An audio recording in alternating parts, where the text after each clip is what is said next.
And where I get confused is when I go look at the mandate of the Senate and the House banking committees, Dodd and Frank, and it says it's about protecting both the Senate and the House, protecting consumers and their investments, ensuring that investment in our nation is monitored, and that ultimately Americans benefit from it, and keeping our economy on sound footing. Now, my God, I mean, this is their mandates. And so, why, I don't understand why someone hasn't nailed these two guys, and Dodd and Frank. And when you go back and you listen, I got the right cuts here now, and you go back and this blows my mind. And here, let me play the first one here for you. Those of us on our committee in particular will continue to push for home ownership. Okay, he starts with that. Then when it blows up, he says, The mistake that was made by Frank and the Bush administration more than anybody else, but some others joined in, which was to give everybody a house to own.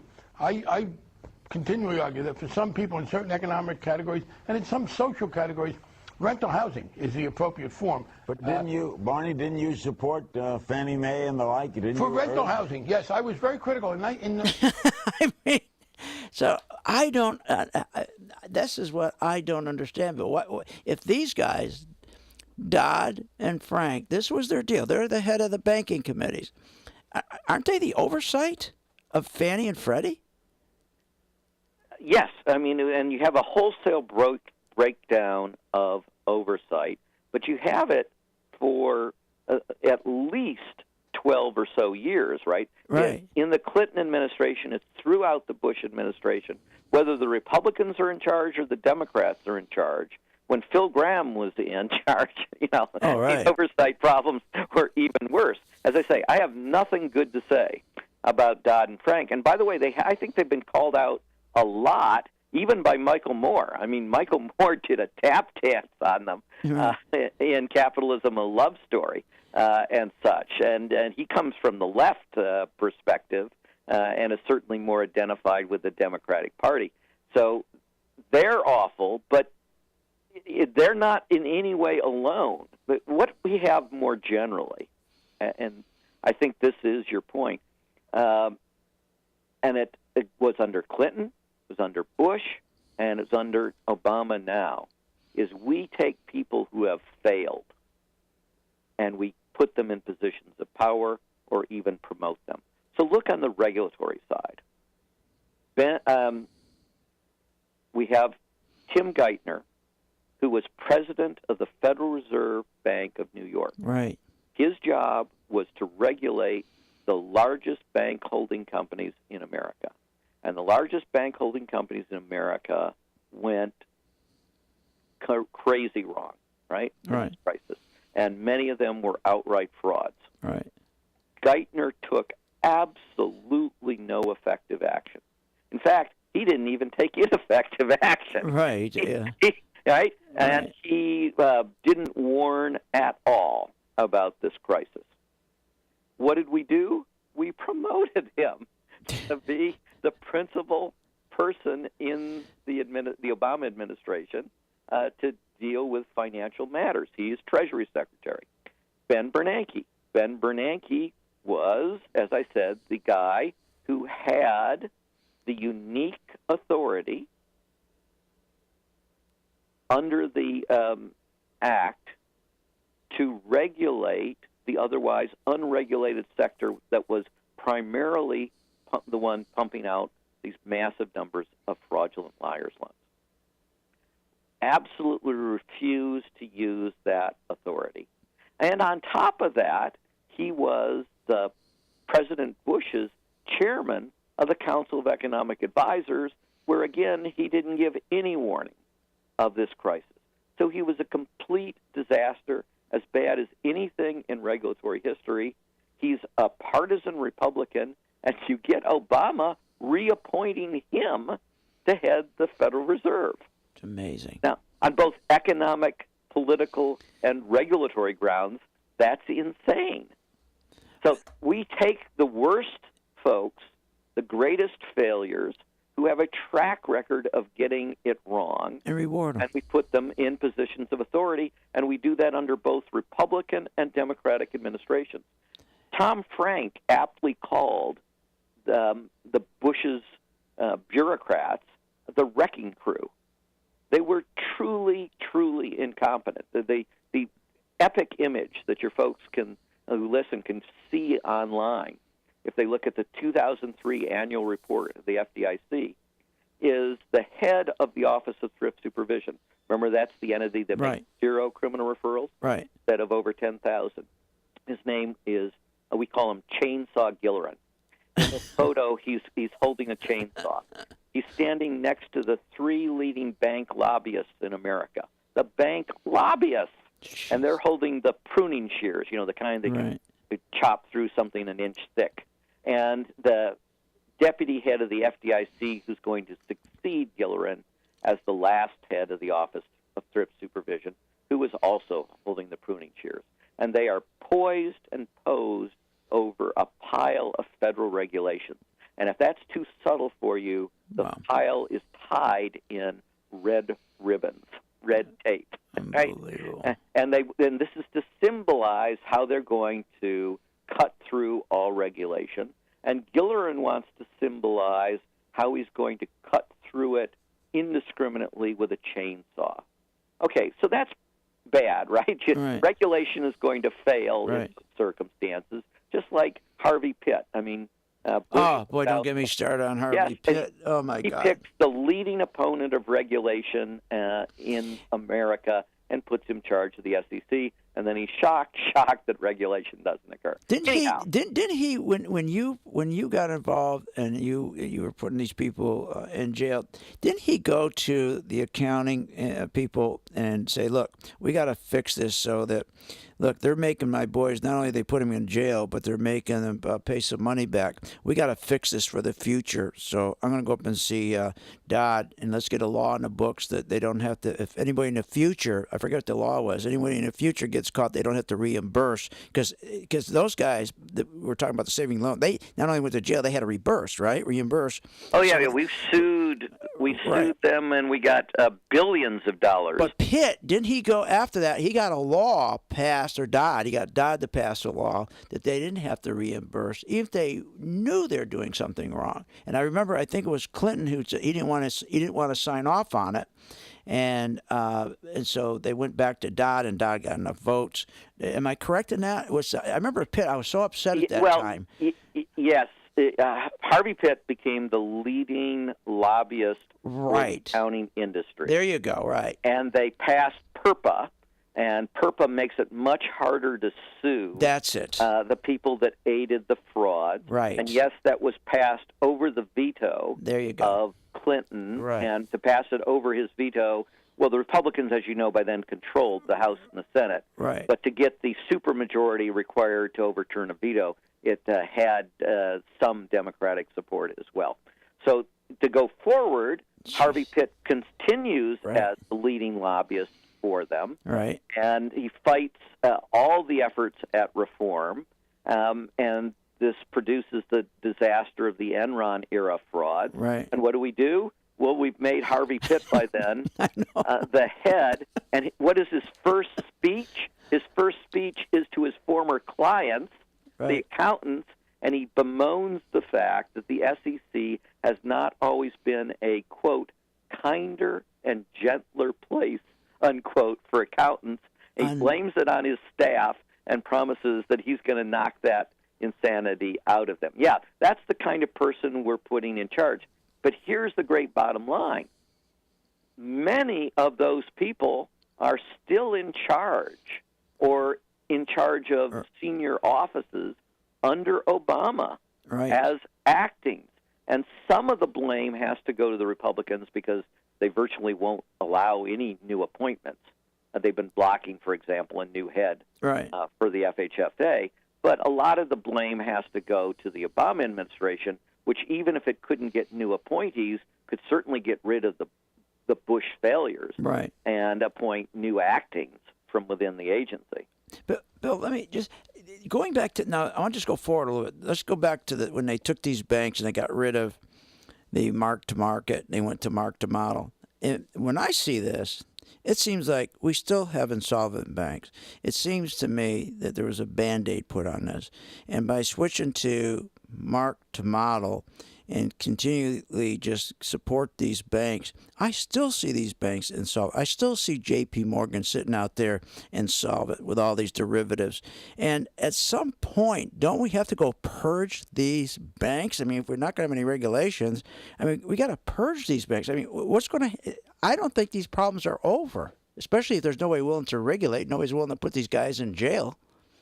No, that's absolutely true in general. So what's the future? 20 largest banks, the administration, and it's not unique in this, Right. refers to them as systemically important, like they deserve a gold star. Yeah. But by their own logic, what they are systemically dangerous institutions, because the way you qualify for this list is if you fail, you will cause a global financial crisis. Well, that's crazed. Why are we rolling the dice just in the United States? There are a number of these abroad, 20 times each day, wondering which one is going to cause the next global crisis when it does something particularly stupid. So, If these banks were vastly more efficient, it might be a hard call. But virtually every economist who doesn't work for one of the 20 largest banks right. agrees that they're horrifically inefficient, that they would be far more cost-effective, far more effective banks if they were shrunk in size dramatically to the point they no longer posed a systemic risk to the world. So it is crazy that we continue these, and that should be the very first thing. If someone like me were made Treasury Secretary, Right. we would say the systemically dangerous institutions cannot grow at all, and they have to shrink themselves over the next 5 years to the point where they no longer pose a systemic risk. As to your point about accounting, it's even worse than you say. You're quite right, but it's even worse because we changed the accounting rules at the behest of the industry. So think of this odd pair. Which two groups really, really detest each other? Well, one of those odd pairs would be the Obama administration and the Chamber of Commerce, right? Right. Well, Obama administration, the Chamber of Commerce, and Ben Bernanke and the bank lobbyists all got together, got members of Congress, Ken Jaworski in this case, to extort the Financial Accounting Standards Boards, one of the key entities that sets accounting rules, Mm-hmm. to change the accounting rules so that the banks would not have to recognize their losses on these toxic loans and toxic derivatives. Is that the mark to model? Is that No, no? the mark to model was before that during okay. the crisis. All right. This is worse. Jeez, this yeah, I not the even models know. now show losses, Oh, geez. so we must not recognize the losses. So we got And two sets indeed- of books then, in essence. Well, at least they have tax books as well, so they have probably three. But God. in all of this, you'll love the jargon in all of this. The specific rule they changed is called other than temporary impairments. And so the logic is that this is just a temporary loss. Now, a temporary loss is supposed to be for a month, right? Yeah. As I read it, the housing bubble burst in 2006, and we're now at the end of 2011. That's temporary. Yeah, that's temporary. My So God. again, this is a farce. The banks have enormous unrecognized losses, and the Fed takes collateral with enormous unrecognized losses and it ignores the bad collateral. And we do stress tests in which we ignore the real value of the collateral. So this is lie on top of lie on top of lie. And yes, a number of our top financial institutions are insolvent. And to the extent they're not, it's only because we've been providing enormous subsidies to Right. them through the ultra zero interest rate policies. So, so now we're basically then are they taking these toxic mortgages, shifting them over to Bernanke, and then isn't he shifting them to Treasury to us, in essence? Not so much. You see, you can simply have the institution grow, and then you're hiding the losses, Right. right, because of accounting. So you can. It's really a matter of liquidity and cash flow. Right. And now that there isn't a panic, Right. quote unquote, as they would phrase it, you can just grow and bring in the cash.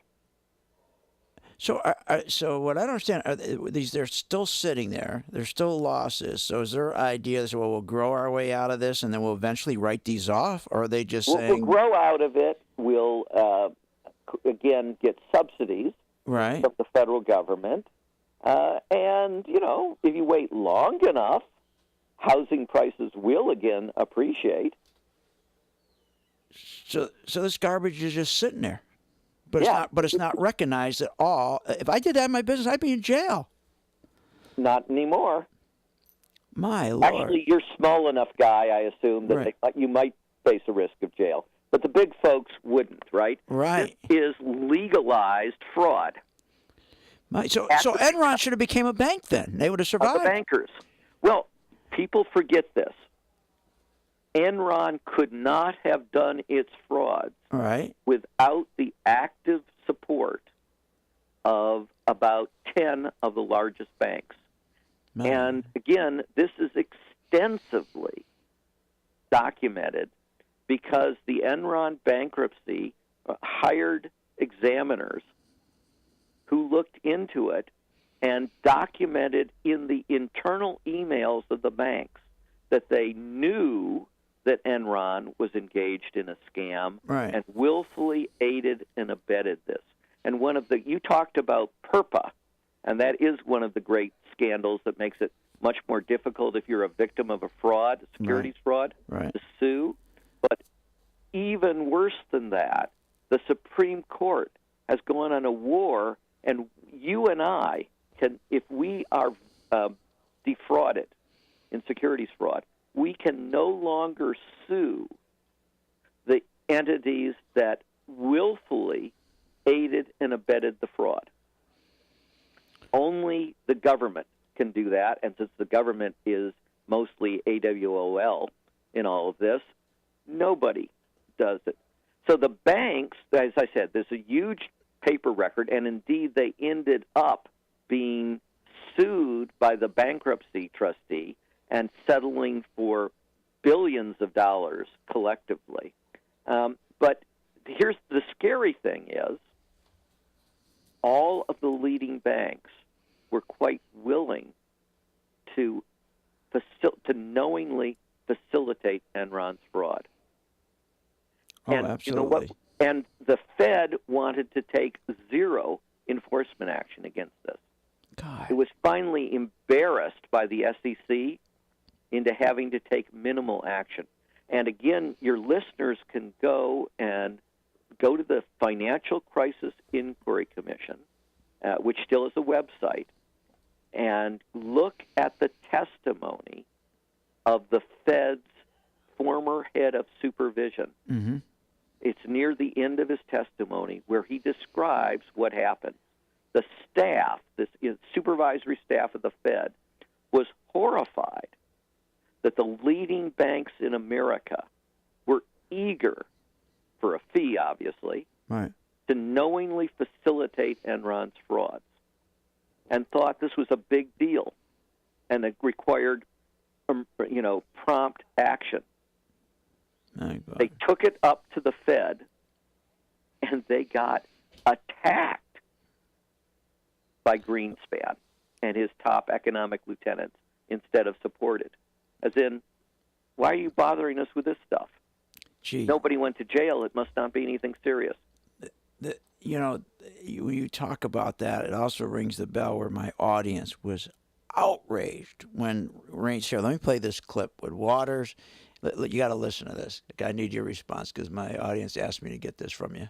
Under the outstanding leadership of Mr. Frank Raines, everything in the 1992 Act has worked just fine. In fact, the GSEs have exceeded their housing goals.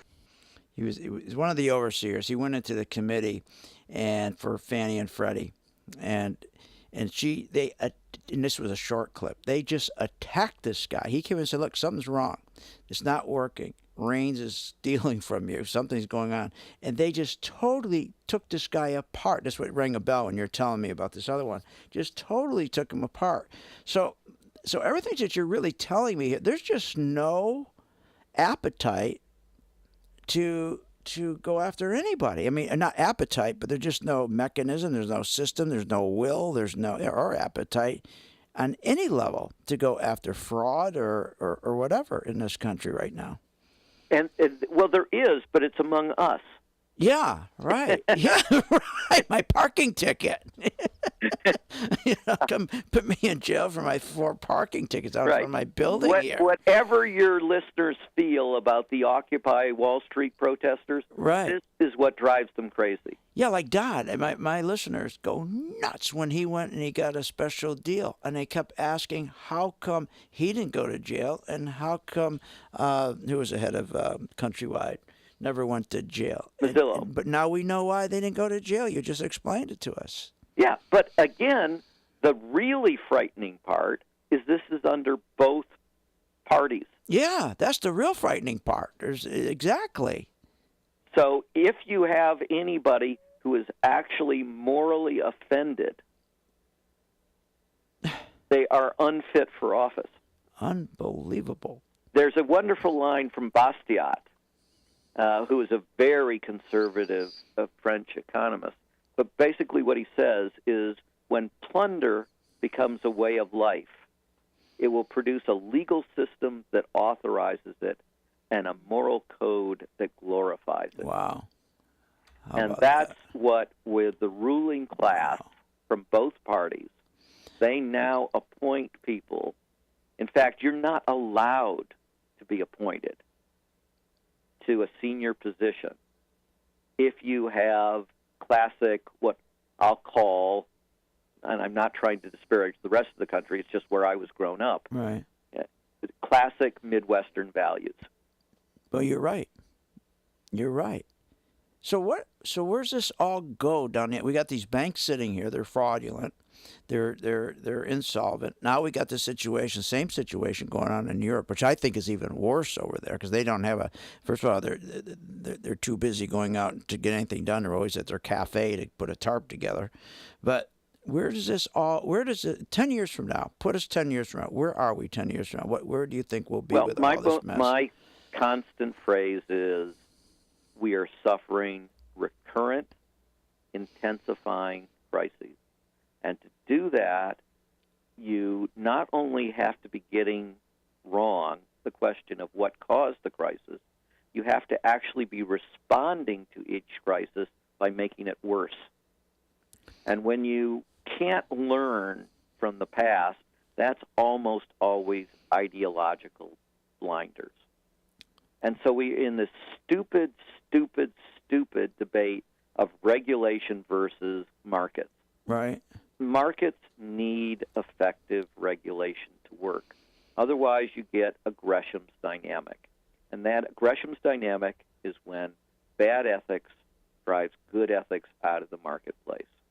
So if I gain a competitive advantage by cheating, markets become perverse. Right. I will drive my honest competitors out of business. Now, you don't need really extensive regulation to do that. As a regulator, I cut as many regulations. In fact, I cut more regulations than I put in place. Mm-hmm. But I put in or I enforced critical ones like underwriting, Yeah, right. Right. Actually, this guy have a job. That you're lending to could likely repay the loan. Now that regulation has no cost to an honest lender. None. Right? Right. It only stops the dishonest lender. Jeez. And that makes it all work. But we evolved beyond regulation. both parties decided regulation bad. And so we went to guidelines on everything. This particular one, I think, was changed in 1993, way back. The underwriting rules had worked brilliantly. And so, of course, we got rid of them and replaced them with a guideline that says, you do what you want. You just have a policy. You tell us about it. Maybe we'll criticize it, but it'd be like your aunt, you know? Right. You know, you should really get a haircut. So what you're basically saying, the way I'm reading this, then, to really get jobs going again, to get a real recovery, real jobs, get this country on its feet again, you can't, because we are just morally corrupt, and you just can't. There's no way to create jobs or anything else until we got to have a radical overhaul. We are morally corrupt. I can tell you the 1%. There is whether it's the 1% or too many of the 1%. There is great moral corruption at that level. That does need. And we have a bought Congress as a problem. Right. On but top what of it, we have is insufficient outrage. You're right. Insufficient outrage channeled in a productive fashion. There you go. But we know how to fix these things. That's right. Right?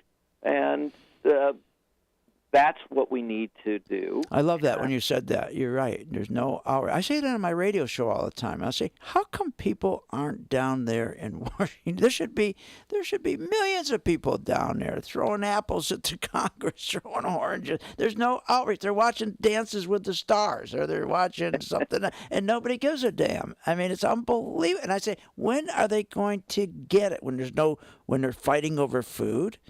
And I think that's what's going to happen. I think we're going to go that way. I mean, if there's no outrage, we're going to get to the point, like Europe, where you're finally going to be fighting over food, because that's where you end up. This can't get better.